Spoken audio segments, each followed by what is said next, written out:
The blood had already soaked through 3 layers of bandages by the time Josie Sullivan realized she was going to die in this God-forsaken town of White Oaks, New Mexico, and nobody would care enough to write her name on a proper grave marker. The gash in her leg had started as something manageable, a stupid accident with a broken wagon wheel 5 days ago, but now the flesh around the wound had turned a mottled gray-green that spread like ink through water, and the smell made her gag when she changed the dressings. She sat alone in the back room of the boarding house where she worked washing linens and scrubbing floors, knowing the $15 she had saved over 8 months of labor would not come close to paying for a doctor's visit, let alone the surgery and medicine she would need. The year was 1882, and women like her, 22 years old with no family and no prospects, simply died when things like this happened. The fever had started that morning, making her teeth chatter despite the oppressive heat that turned the small room into an oven. She had tried to work through it, hauling water from the well and stirring the massive laundry cauldron.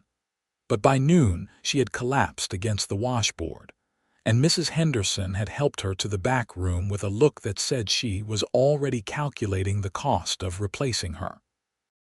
Josie stared at the ceiling, watching a fly circle lazily overhead, and wondered if her mother had felt this same resigned terror when the consumption had taken her 7 years ago. At least her mother had died in a proper bed with her daughter holding her hand.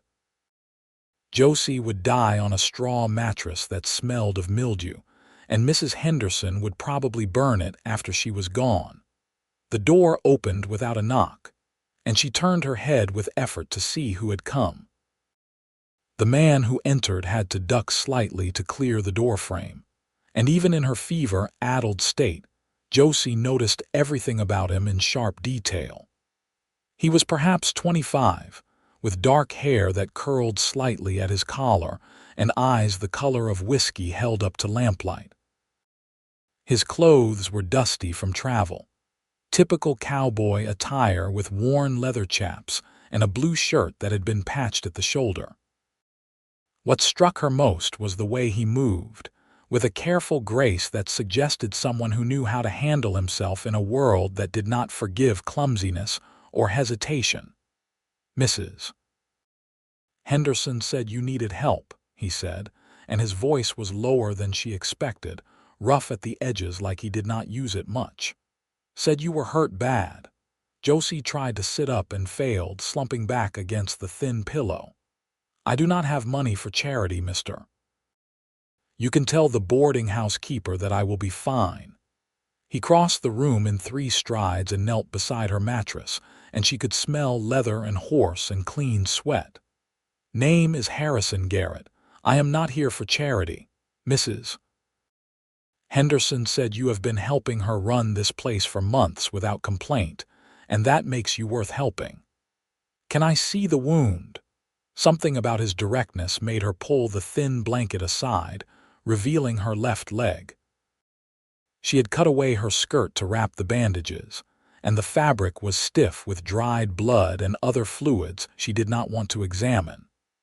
Harrison's expression did not change as he carefully unwound the strips of cloth, but she saw his jaw tighten when the wound was revealed. The gash ran from just below her knee to mid-calf, and the edges had gone black in places. The gangrene was setting in with a vengeance, turning healthy flesh into something that belonged in a nightmare. "How long has it been like this?" he asked, his hands hovering over her leg without touching it. "The accident was 5 days ago. It started turning bad yesterday." Her voice sounded thin and distant to her own ears. "I tried to clean it with whiskey and keep it wrapped, but I could not afford proper bandages or medicine. I certainly cannot afford Doc Morrison." Harrison sat back on his heels, and she saw him calculating the same mathematics of survival that she had been running in her head for days. In White Oaks, Doc Morrison charged $5 just to look at a patient, and surgery would cost at least $30 more. Medicine would be another 10. $45 might as well have been 400 for someone like her. I have money, he said after a moment. Not much, but enough to get the doctor here. Josie shook her head and the room spun sickeningly. I will not take your money, you do not even know me. I know you are going to die if someone does not cut away that dead flesh and give you the right medicine, he said flatly. I know you are too young to die from something as stupid as pride. And I know that if I walk out of here and let you suffer, I will not be able to look at myself in a mirror for a very long time. She wanted to argue, but another wave of fever rolled through her, making her shake so hard her teeth clacked together. Harrison grabbed the blanket and pulled it up over her, then stood and walked to the door. I am going to get the doctor. Try not to die before I get back. The door closed behind him, and Josie lay in the dim room, tears leaking from the corners of her eyes. She did not cry from pain or fear, though both were present. She cried because a stranger had looked at her like she mattered, like her life was worth saving, and she could not remember the last time anyone had done that. Time became strange after that. She drifted in and out of consciousness, sometimes aware of voices and movement around her, sometimes lost in fever dreams where she was back in Missouri before her mother died, before the man her mother had married after her father's death had made it clear that Josie was no longer welcome in the only home she had known. In her dreams, she was still 15 and hopeful, still believed that the world might be kind to a girl with no dowry and no connections. Then she would surface back into the hot, stinking reality of the boarding house back room, and the cycle would begin again. When she opened her eyes and found Doc Morrison bending over her leg with a scalpel gleaming in his hand, she tried to pull away. Strong hands held her shoulders, and she turned her head to see Harrison kneeling beside her, his face close to hers. I am right here, he said quietly. Doc Morrison is going to fix you up, but it is going to hurt like hell. You can scream if you need to. I will not think less of you. I do not even know you, she whispered, but her hands reached up and gripped his arms anyway, fingers digging into the fabric of his shirt. You will, he said. And then Doc Morrison made the first cut, and the world turned white with pain. She did scream, despite her intention to bear it silently. She screamed and thrashed, and Harrison held her down with a strength that would have frightened her if she had been capable of feeling anything beyond the fire in her leg. The doctor worked with brutal efficiency, cutting away the dead tissue and flushing the wound with carbolic acid that burned worse than the knife. Josie heard someone begging for it to stop, words tumbling out in a desperate stream, and realized distantly that the voice was hers. Almost done, Doc Morrison said, his voice calm and clinical. The gangrene has not spread into the muscle yet, but it was close. Another day and I would have been taking the leg. The thought of losing her leg somehow penetrated the pain, and Josie forced herself to stop struggling. She stared up at Harrison's face, using it as an anchor while the doctor finished debriding the wound and packed it with clean bandages soaked in some kind of antiseptic solution. His eyes never left hers, and she wondered why a stranger would put himself through this for someone he had never met. When it was finally over, she lay trembling and soaked with sweat, her throat raw from screaming. Doc Morrison washed his hands in a basin and dried them methodically. She needs to stay off that leg for at least 2 weeks. The bandages need to be changed twice daily and the wound cleaned with this solution. He held up a dark glass bottle. She will need laudanum for the pain and quinine for the fever. Keep her hydrated and make sure she eats, even if she does not want to. I will make sure of it, Harrison said, finally releasing his grip on Josie's shoulders. She felt the absence of his hands like a physical loss. Doc Morrison snapped his bag shut and turned to face Harrison directly. That will be $35 for the surgery and supplies. The medicine will be another 12. Josie's stomach dropped. $47. She watched Harrison's face, waiting for the moment when he would realize what he had agreed to, when he would see that she was not worth that kind of sacrifice. Instead, he simply nodded and stood, pulling a leather pouch from his belt. "I do not have that much in cash," he said slowly, counting out coins onto the small table beside Josie's mattress. "I have $18 here, but I have a horse, a good one. 3-year-old bay gelding, strong and smart. He is worth at least $40 to the right buyer." Josie pushed herself up on her elbows, ignoring the way the room tilted. "No, you cannot sell your horse, not for me." Harrison did not look at her. He kept his attention on Doc Morrison. "Will you take the horse as payment for the rest of the bill?" The doctor frowned, clearly calculating. In a territory where a man's horse was often the difference between life and death, where the ability to travel could mean the difference between finding work or starving, this was not a small offer. "I do not particularly need another horse," he said finally. "But I know Frank Burgeon down at the livery has been looking for good stock. If the animal is as sound as you say, I suppose I could take it in trade and sell it to Frank." "His name is Copper," Harrison said quietly. "I raised him from a foal. He has good bloodlines and an even temper. He will make someone a fine mount." Josie felt tears burning in her eyes again. "Please do not do this. I will find a way to pay you back. I will work extra hours. I will do anything, but please do not sell your horse." He finally turned to look at her, and the expression on his face was so gentle that it hurt worse than the surgery. "You cannot work extra hours if you are dead, Josie, and I cannot ride away from here knowing I could have helped and chose not to. The horse is a horse.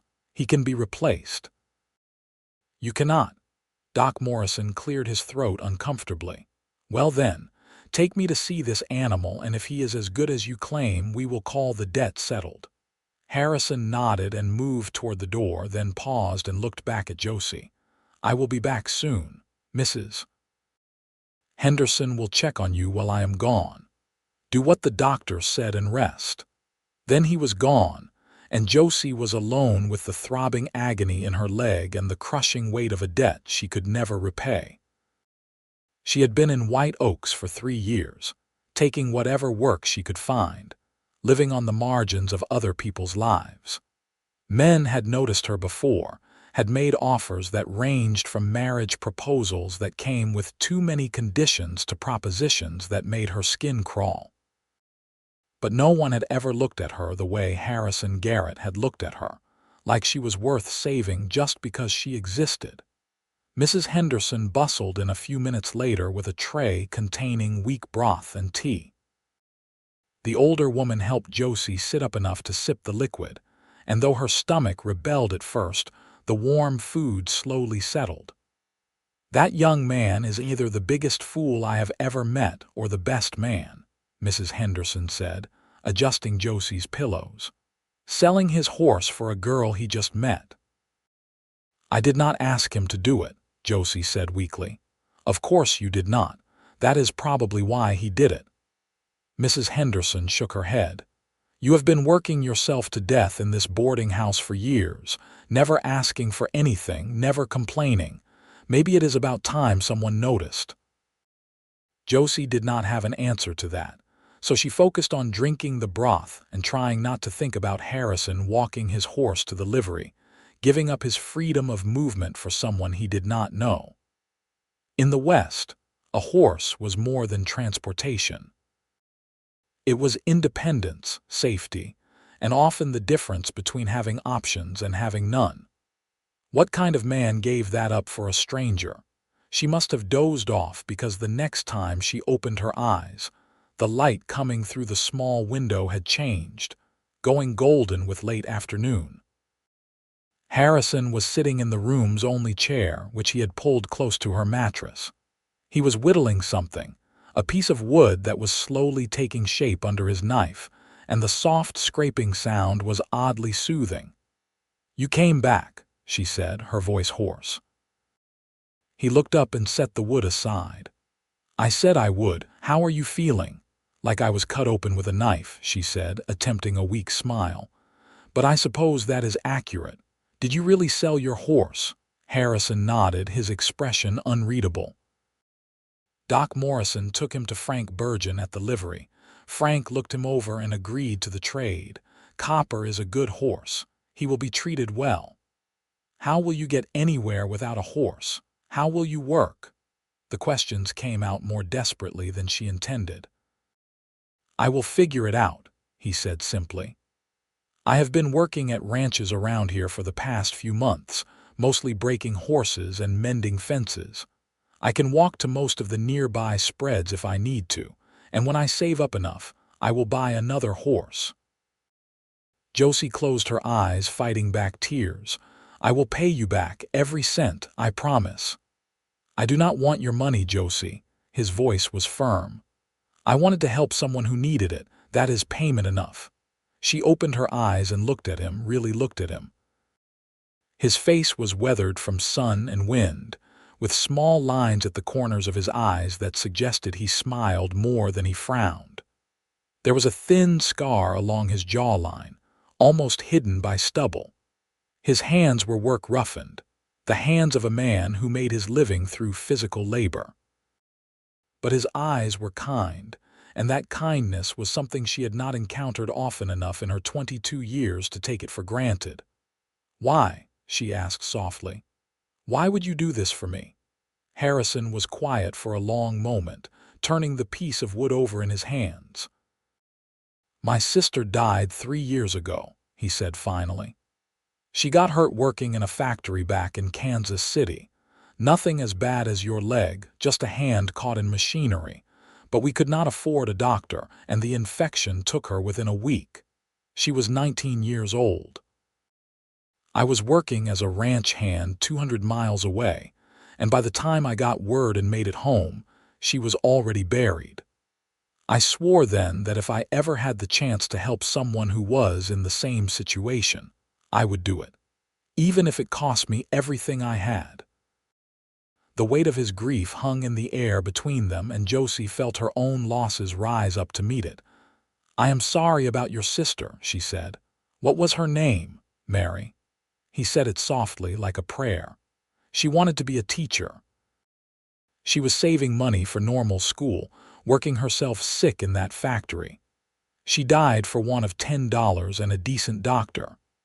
Then I am alive because of her, Josie said, because you loved her enough to remember. Harrison looked at her with surprise, as if no one had ever framed it that way before. I suppose that is one way to look at it. It is the only way to look at it, Josie insisted. You turned your grief into something good. That is more than most people ever do. They sat in silence after that, but it was a comfortable silence, the kind that did not need to be filled with chatter. Harrison went back to his whittling, and Josie watched him work, noting the sure movement of his hands and the way he occasionally tilted the wood to catch the light. Her leg throbbed with a steady, awful rhythm, but the laudanum Doc Morrison had left was starting to take effect, making the pain feel distant and manageable. Over the next 2 weeks, Harrison became a constant presence in her life. He appeared every morning to help her change the bandages, his hands steady and careful as he cleaned the wound with the antiseptic solution. The first few times were excruciating, and she gripped his arm hard enough to leave bruises, but he never complained or hurried through the process. He brought her meals from the boarding house kitchen, often sitting with her while she ate and telling her stories about his travels. She learned that he had grown up in Kansas, the son of farmers who had lost everything in the grasshopper plague of 1874. His father had died the following winter from pneumonia, and his mother had taken Mary and moved to Kansas City to find work. Harrison had been 15 then, and he had lit out for the territories, finding work where he could. He had been a drover on a cattle drive to Dodge City, a railroad worker in Colorado, a ranch hand in Texas. He had learned to break horses from a half-Comanche cowboy named Jim, who could gentle the wildest Mustang with patience and soft words. He had learned to rope from a Mexican vaquero who could catch a running steer from 50 feet away. He had learned to survive from the land itself, through hard lessons and close calls that he described with a self-deprecating humor that made her laugh despite herself. Josie found herself telling him things she had never told anyone. About her father, who had been a schoolteacher back in Missouri and had died when she was 10, leaving her mother to struggle alone. About her stepfather, who had married her mother more for the convenience of having a woman to keep house than from any affection. About how he had made it clear after her mother's death that Josie was unwelcome, giving her $20 and directions to the nearest town with a stage station. About the 3 years she had spent drifting westward, working in restaurants and boarding houses, always one disaster away from complete destitution. "I wanted to be a nurse," she admitted one evening as Harrison helped her take a few painful steps around the room. Doc Morrison had said she needed to start walking to keep the muscles from atrophy, and Harrison had fashioned a crutch from a piece of wood to help her bear the weight. "When I was young, I used to help my mother tend to sick neighbors. I was good at it. But nursing school costs money, and I never seemed to be able to save enough." "You could still do it," Harrison said, supporting her elbow as she hobbled across the floor. "You are young yet. 22 is not old." 22 with no savings and no prospects feels pretty old, she said, then immediately regretted the bitterness in her voice. "I am sorry. You just spent everything you had to save my life, and I am complaining about nursing school." "Having dreams is not complaining," he said. "It is being human, and for what it is worth, I think you would make a fine nurse." She looked up at him, aware of how close they were standing, how his hand was warm on her arm. "What are your dreams, Harrison, besides helping foolish women who cut themselves on wagon wheels?" He smiled, and it transformed his face, making him look younger and less burdened. "I want a place of my own someday. Nothing fancy, just a small ranch where I can raise horses. Good horses, the kind that cowboys can rely on. I want to wake up in the morning and work land that belongs to me, not just another rich man's spread. And maybe, if I am very lucky, I want someone to share it with." The way he looked at her when he said that last part made her heart skip. She was suddenly very aware of how she must look, with her hair tangled and unwashed, wearing a borrowed nightgown that was too big in the shoulders. But Harrison was looking at her like she was something precious, and she felt a flutter of hope that was more dangerous than any infection. "That sounds like a good dream," she managed to say, and he smiled again before helping her back to the mattress. By the end of the 2nd week, the wound was healing cleanly, the angry redness fading to pink. Josie could walk with the crutch for short distances without feeling like she was going to faint, and Doc Morrison pronounced her out of immediate danger when he came for a final check. "You are lucky that young man found you when he did," the doctor said as he packed up his bag. "Another day and I would not have been able to save the leg, maybe not even your life." "I know," Josie said quietly. "I am more grateful than I can express." After the doctor left, Harrison helped her out to the boarding house's small back porch, and they sat together in the evening air. It was late September, and the brutal heat of summer was finally breaking. A cool breeze came down from the mountains, carrying the scent of pine and dust. White oaks spread out before them, a rough collection of buildings clinging to existence in the New Mexico territory. The mines were still producing, but everyone knew they would play out eventually, and then the town would likely die like so many others. "I need to find work," Harrison said, breaking the comfortable silence. "I have been living on the last of my savings these past 2 weeks, and I am about tapped out." Josie felt a flutter of panic. "You are leaving." "Not leaving exactly. Just need to find a ranch that is hiring. Might have to go to one of the spreads north of here. Could be gone for a few days at a time."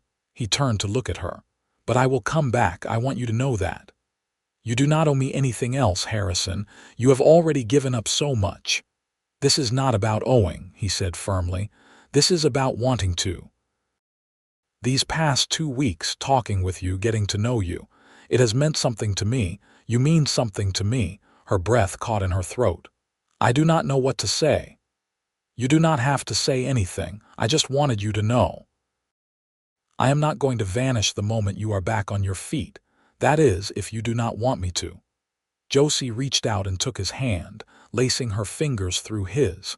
His hand was large and warm, calloused from years of hard work. "I do not want you to vanish. These past 2 weeks have meant something to me too.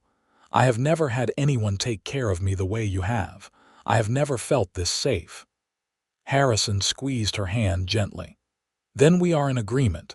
I will find work, you will finish healing, and we will figure out what comes next together." "Together," Josie repeated, and the word felt like a promise. Harrison found work at the Bar 7 Ranch, a decent-sized spread about 8 miles north of White Oaks. The foreman was looking for someone who could break the string of wild Mustangs they had brought in from the open range, and Harrison's skills were exactly what they needed. The pay was good, $30 a month plus meals, and they let him sleep in the bunkhouse. He came back to town every Sunday, riding in on a borrowed horse, and spent the day with Josie. She had gone back to work at the boarding house, though Mrs. Henderson restricted her to lighter duties while her leg finished healing. She washed dishes and helped with cooking, work she could do while sitting on a stool. The leg ached constantly, and there was an angry red scar that would never fully fade, but she was alive, and that was more than she had expected a month ago. Harrison's visits became the axis around which her week rotated. She found herself thinking about him constantly, remembering the way he laughed at her jokes or how his face softened when he talked about the horses he was training. He brought her small gifts, things he carved from wood during quiet evenings at the ranch. A small bird that fit in her palm, a horse with its mane flying, a flower with delicate petals that must have taken hours to complete. She kept them all on the small shelf above her bed, treasures more valuable than gold. One Sunday, in late October, Harrison arrived in town with a serious expression that made her stomach knot with worry. They walked slowly to the edge of town to a spot where they could see the mountains rising in the distance, and he took both her hands in his. "I have been doing a lot of thinking," he said, "about what I want from life, about what matters to me, and I keep coming back to the same conclusion." Josie's heart was pounding so hard she was sure he could hear it. "What conclusion?" "That I do not want to spend my life drifting from one ranch to another, working other people's land and living out of a bunkhouse. I want what I told you before, a place of my own, a future that means something. And I want you to be part of that future if you will have me." She stared at him, hardly daring to believe what she was hearing. "Harrison, I have nothing to offer you, no dowry, no family connections. I am just a woman with a scarred leg who washes dishes for a living." "You are a woman who survived something that should have killed her," he said. "You are smart and brave and kind. You laugh at my terrible jokes and you listen when I talk about my dreams. You make me want to be better than I am. That is everything I need."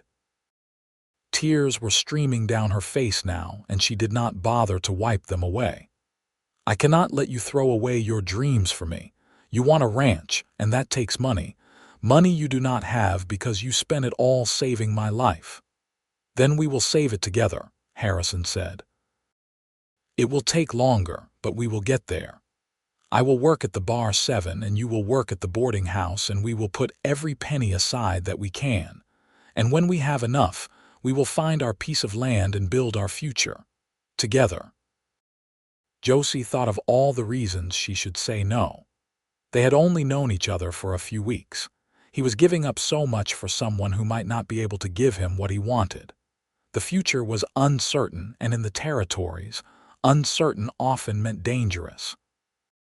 But then she looked into his eyes and saw hope and determination and love, and she knew that some decisions could not be made with logic. Some decisions could only be made with the heart. "Yes," she said. "Yes, I will be part of your future. I will be your wife if you will have me." Harrison's face broke into a grin so wide and joyful that it took her breath away. He pulled her close and kissed her, gentle and sweet, and Josie felt like she was falling and flying at the same time. When they finally broke apart, she was laughing and crying, and he was holding her like she was the most precious thing in the world. They were married in White Oaks 3 weeks later, in a simple ceremony at the small church that served the town. Mrs. Henderson stood up as Josie's witness, and the Bar 7 foreman stood up for Harrison. Josie wore a simple blue dress that Mrs. Henderson helped her make from fabric she had been saving for years. Harrison wore his best shirt and a new pair of pants he had purchased with his first month's wages. They exchanged vows in front of the traveling preacher who came through once a month. And Josie's voice shook when she promised to love and honor this man who had already shown her more kindness than she had known was possible. The foreman had given Harrison permission to bring his new wife to the ranch, setting them up in a small cabin that had been used for storage. It was not much, just one room with a pot-bellied stove and a bed that Harrison had built himself, but Josie walked into it and felt like she was walking into a palace. It was theirs, the first place that had ever belonged to her and no one else. That first night, lying in Harrison's arms in the narrow bed, Josie felt a peace she had never known. His heartbeat was steady under her ear, and his hand moved slowly through her hair, and she knew without question that she was exactly where she was meant to be. "Thank you," she whispered into the darkness, "for saving my life, for believing I was worth saving." "You saved my life too," Harrison said softly. "I just did not know I needed saving until I met you. The months that followed were not easy." They both worked from dawn until dark, Harrison training horses and mending fences, Josie taking in laundry and mending work that she could do at the cabin. Every penny that did not go to immediate necessities went into a tin box they kept hidden under a loose floorboard. They counted it together on Sunday evenings, calculating how much more they needed for a down payment on land, for seed and livestock, for all the supplies they would need to start their own place.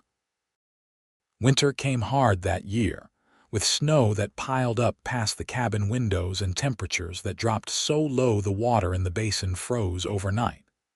Josie learned to cook on the temperamental stove, to make beans and salt pork and cornbread stretch across days when supplies were low. Harrison taught her to ride on one of the gentler horses from the ranch string, and though her injured leg made mounting difficult at first, she persevered until she could handle the mare with confidence. They talked about everything during those long winter evenings. Harrison told her about growing up on the Kansas farm, about following the plow behind his father's mules and swimming in the creek with his sister on hot summer days. Josie told him about her father's small library, about how she had learned to read from books of poetry and history, about the dreams she had harbored of seeing the world beyond the small Missouri town where she had grown up. "We could still travel," Harrison said one night as they lay together listening to the wind howl outside. "Once we have the ranch established, we could take a trip east, show you the places you have read about." "I do not need to go east," Josie said contentedly. "Everything I want is right here." Spring arrived late but with spectacular beauty. The mountains erupted with wildflowers, and the air smelled of new grass and possibility. Harrison's skill with horses had earned him a reputation, and neighboring ranches started asking for him specifically when they had difficult animals to train. He charged extra for those jobs, and the tin box under the floorboard grew heavier. In late April, Josie realized she had not had her monthly courses in 8 weeks. She waited another 2 weeks to be certain, then told Harrison one evening as they sat outside the cabin watching the sunset paint the mountains gold and pink. "I am going to have a baby," she said, and watched his face transform from surprise to joy so profound it made her eyes sting with tears. "Are you sure?" he asked, pulling her close. "I am sure. The baby should come around November, I think." Harrison pressed his forehead to hers. "We are going to be a family." "We already are a family," Josie said, "but yes, we are going to be a bigger one." The pregnancy was not easy. Josie was sick most mornings through the summer, and the heat made her swell and ache. But Harrison was endlessly patient, rubbing her feet when they hurt, bringing her cool water from the well, doing all the heavy work around the cabin without complaint. The women from the ranch brought her advice and supplies, teaching her how to make baby clothes and prepare for the birth. In September, something happened that changed everything. The owner of the Bar 7, Mr. Thornton, called Harrison to the main house. Josie waited anxiously in the cabin, wondering if there had been some problem if they were being asked to leave. When Harrison returned hours later, his face was stunned. "Mr. Thornton is selling the ranch," he said, sitting down heavily at the table. "He wants to move back east to be near his grandchildren. He is going to divide the land and sell it in parcels to raise the money." Josie's heart sank. "Does that mean you will be out of work?" "It means we have a chance to buy land," Harrison said, and his voice was shaking. "Mr. Thornton knows we have been saving for our own place.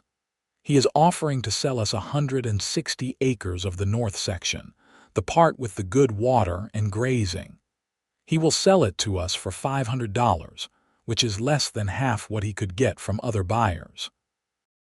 He said it is because I have been a good worker, and because he likes the idea of the land going to someone who will care for it properly." $500.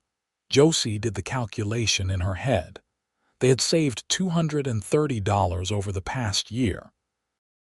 They were still $270 short. "We do not have enough," she said, trying to keep the disappointment from her voice. "I know. But Mr. Thornton said he would hold the land for us if we can come up with the down payment by the end of October. $250, and we can pay the rest over 5 years at 5% interest. Josie, we can do this. We can actually do this." They counted the money that night, spreading it out on the table and stacking the coins carefully. $230. They were $20 short of the down payment, and they had 6 weeks to find it. Harrison picked up extra work, taking jobs breaking horses for neighboring ranches and doing fence repair on his days off. Josie took in as much mending and laundry as she could handle despite her growing belly. They ate beans and cornbread for every meal, saved every scrap, denied themselves everything that was not absolutely necessary. By mid-October, they had scraped together another $15. They were still $5 short, and Josie could see the desperation creeping into Harrison's eyes. She was 8 months pregnant by then, her belly huge and ungainly, and she knew they were running out of time in more ways than one. The solution came from an unexpected source. Mrs. Henderson appeared at the cabin one Saturday afternoon, riding in a wagon driven by one of the town's merchants. She had tracked Josie down through the ranch hands in White Oaks, and she carried a small leather purse. "I heard you were trying to buy land," the older woman said after they had invited her in for coffee. "I heard you were close but not quite there." Josie felt her cheeks burn. "We will figure it out. We just need a little more time." Mrs. Henderson set the purse on the table. "There is $50 in there. It is yours if you want it." Harrison and Josie both stared at the purse like it was a snake. "We cannot take your money," Harrison said firmly. "You have already been more than kind to us." "It is not charity," Mrs. Henderson said. "It is an investment. You see, I am getting old and the boarding house is getting to be too much for me to manage. I have been thinking about selling it and retiring, maybe moving to Santa Fe where my sister lives. But I need someone to buy it, someone I trust to run it properly. The way I figure it, if you two have land, you will need a steady income while you are building up your herd. The boarding house makes money, not a fortune but enough to live on. If you agree to buy it from me when you are established, I will loan you the money you need now. You can pay me back over time." Josie and Harrison exchanged glances. "You would trust us with something like that?" Josie asked. "I trust you more than anyone else I know," Mrs. Henderson said. "You both work harder than anyone I have ever met, and you are honest. That is worth more than gold in my book. Besides, I saw how you took care of Josie when she was hurt, Mr. Garrett. A man who would sell his horse for a stranger is a man I am willing to gamble on." It took another hour of discussion, but in the end, they accepted Mrs. Henderson's offer. They agreed to pay her back the $50 plus 10% interest over 3 years, and after that, they would have the option to buy the boarding house from her for a fair price. With the money, they went to Mr. Thornton and made the down payment. The paperwork was drawn up by the lawyer in White Oaks, and in late October of 1883, Harrison and Josie Garrett became the owners of 160 acres of New Mexico Territory land. They stood together on the property, looking out over rolling grassland and the creek that ran through the north corner, and Josie thought her heart might burst from joy and pride. "Our land," Harrison said softly, his arm around her shoulders. "Our future." "Our home," Josie added, placing her hand on her belly where the baby was kicking vigorously. Their son was born in early November, in the cabin at the Bar 7 with the ranch women attending.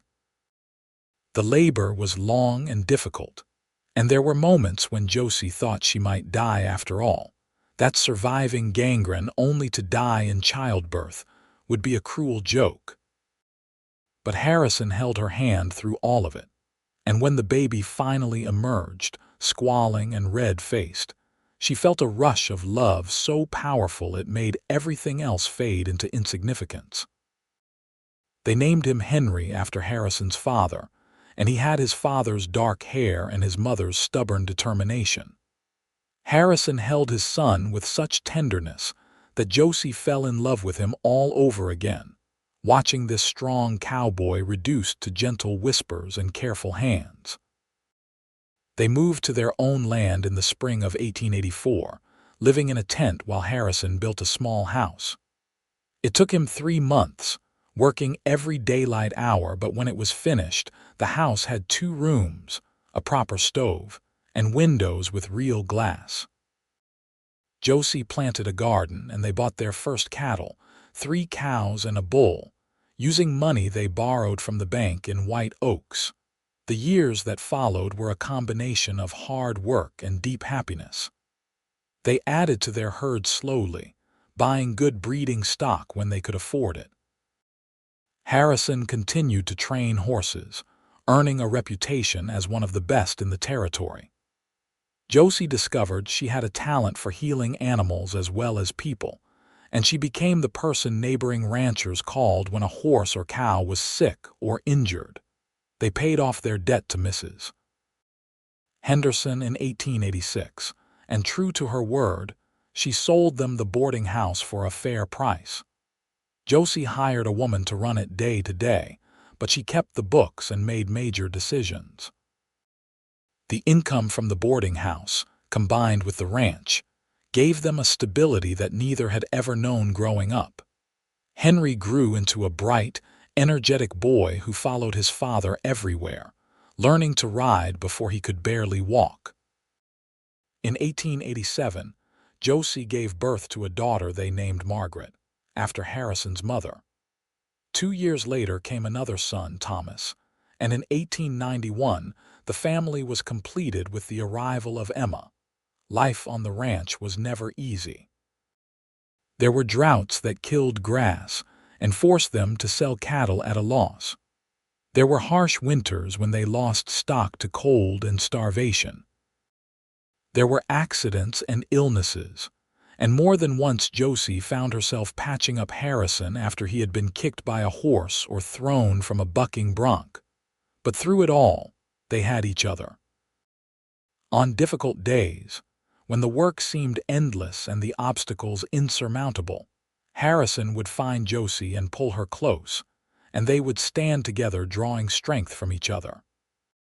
On good days, when the cattle were fat and the horses were selling well and the children were healthy, they would sit together on the porch of their house and watch the sunset, counting their blessings. In 1895, Doc Morrison retired, and a young doctor named Sam Collins took over his practice. Dr. Collins was visiting the ranch one day to check on a horse with colic when he noticed Josie treating one of the ranch hands for a deep cut.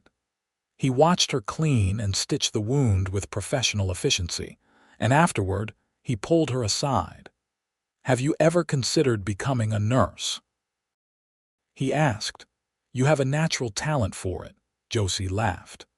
"I am 35 years old with 4 children and a ranch to run.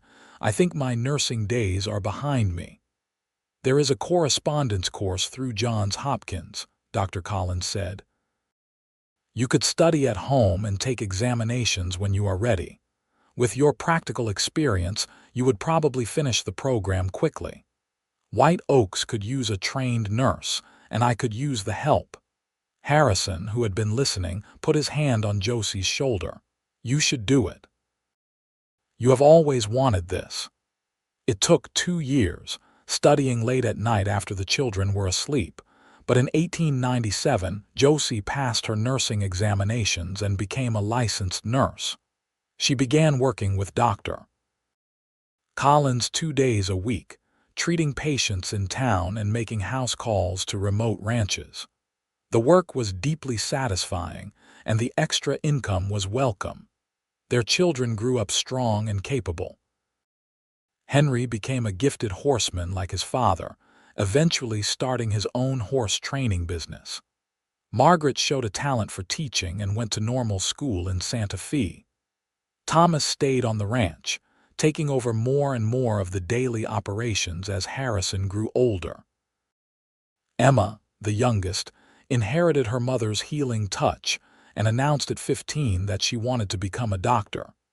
In 1902, on their 20th wedding anniversary, Harrison and Josie took their first real vacation. They traveled to Denver, staying in a proper hotel and eating in restaurants.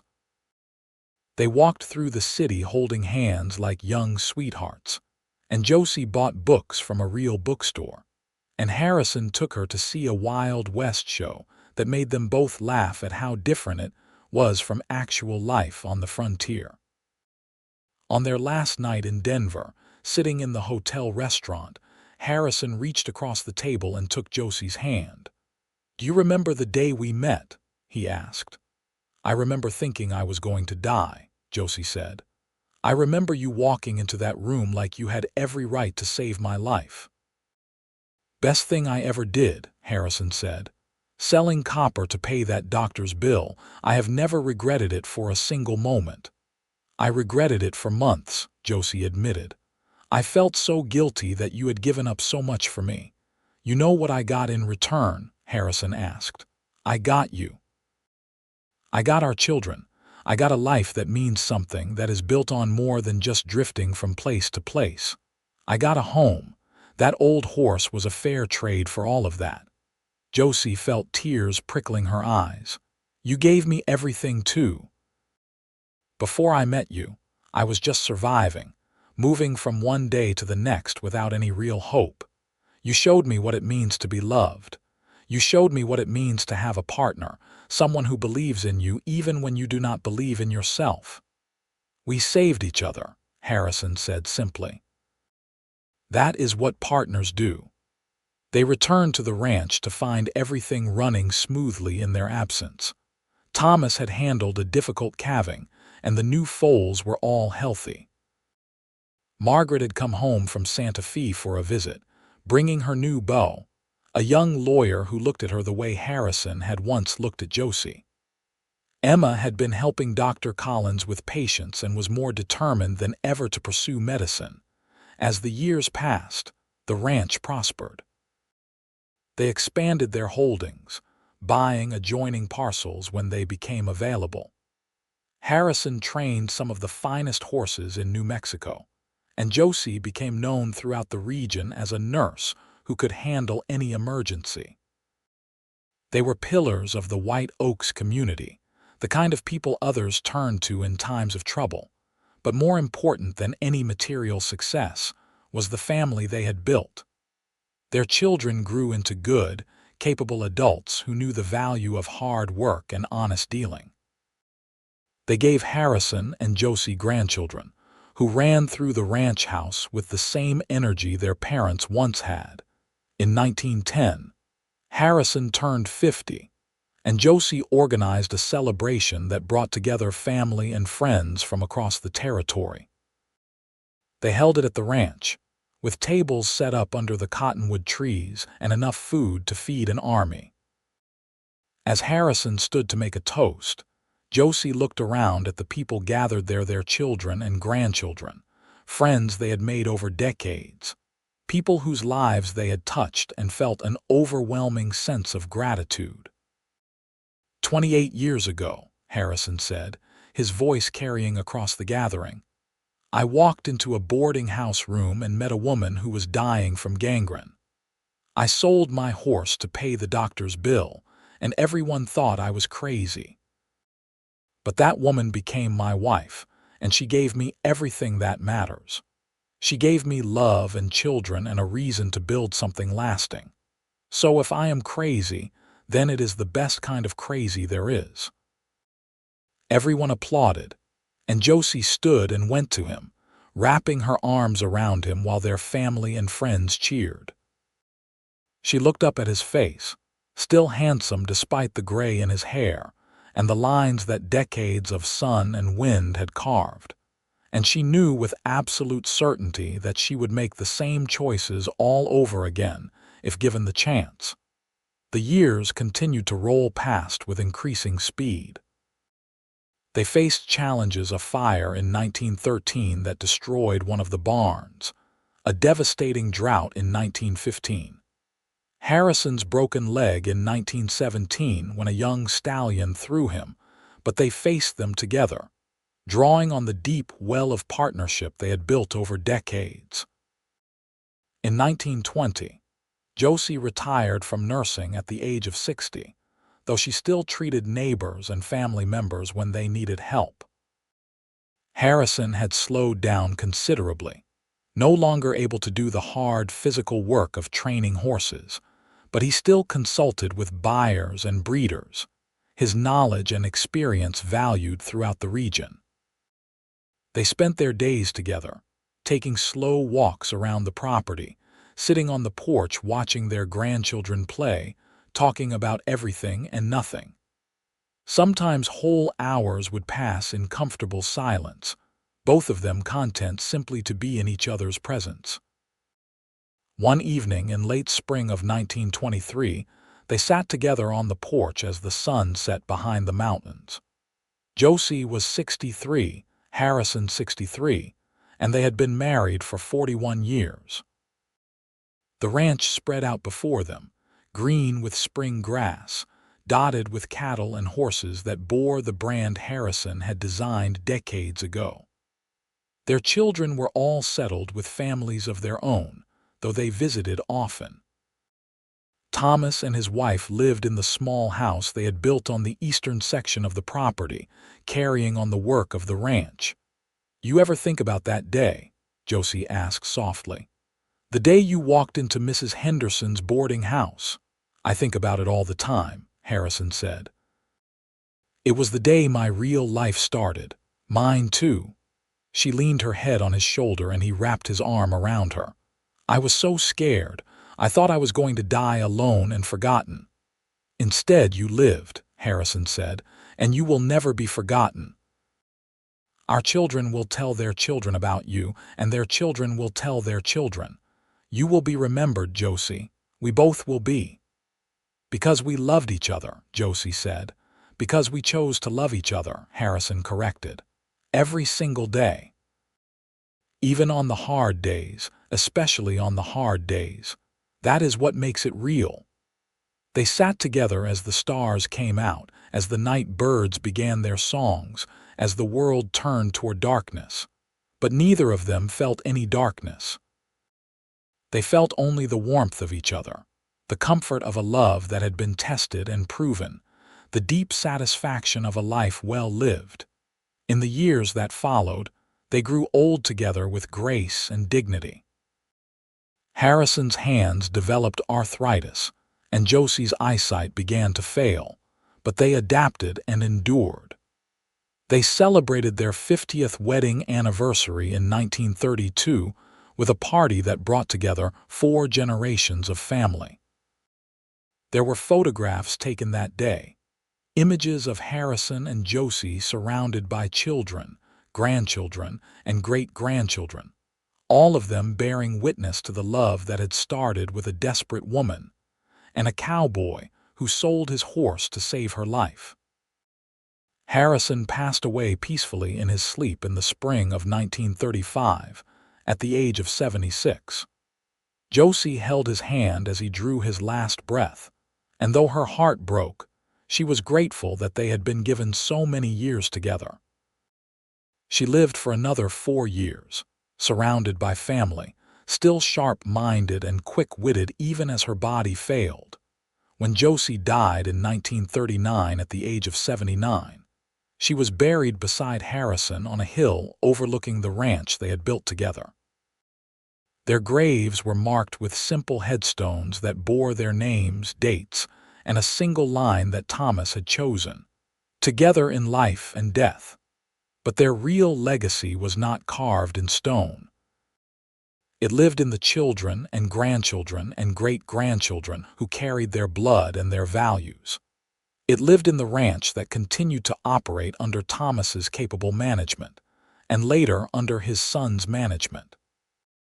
It lived in the stories that were told around dinner tables and at family gatherings, stories of a cowboy who sold his horse to save a dying woman, and the love that grew from that act of selfless generosity.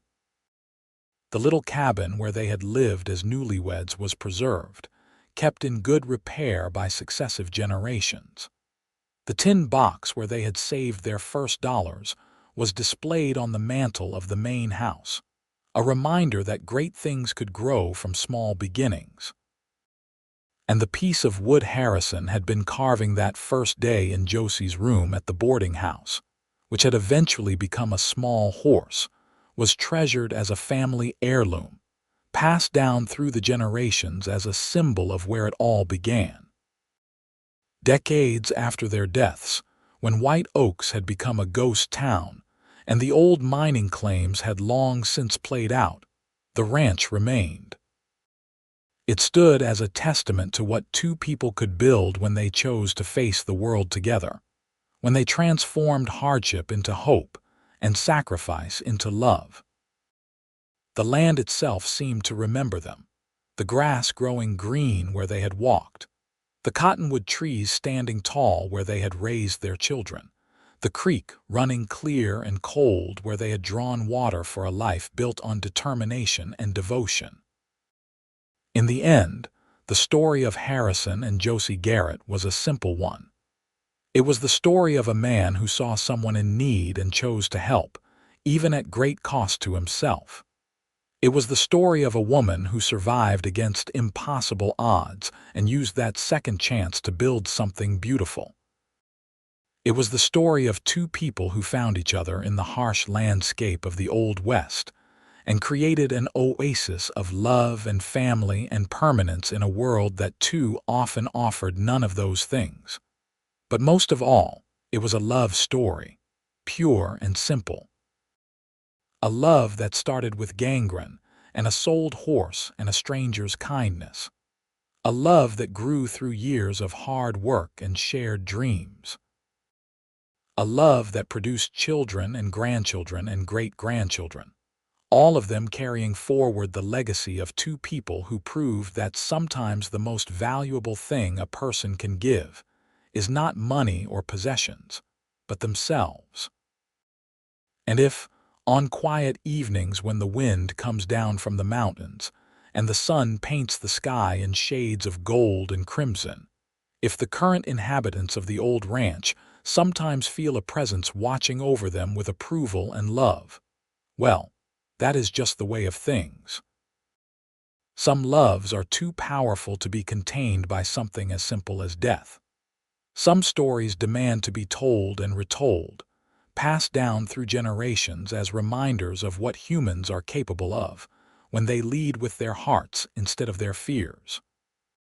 Harrison and Josie Garrett had been dead for generations, but their love lived on, as real and vital as the day a young cowboy walked into a boarding house room and decided that a stranger's life was worth more than his horse, worth more than his pride, worth more than anything except the chance to do the right thing when it mattered most. And from that single decision, from that one act of courage and compassion, had sprung a legacy that would endure as long as there were people who believed in the power of love to transform lives and redeem the world.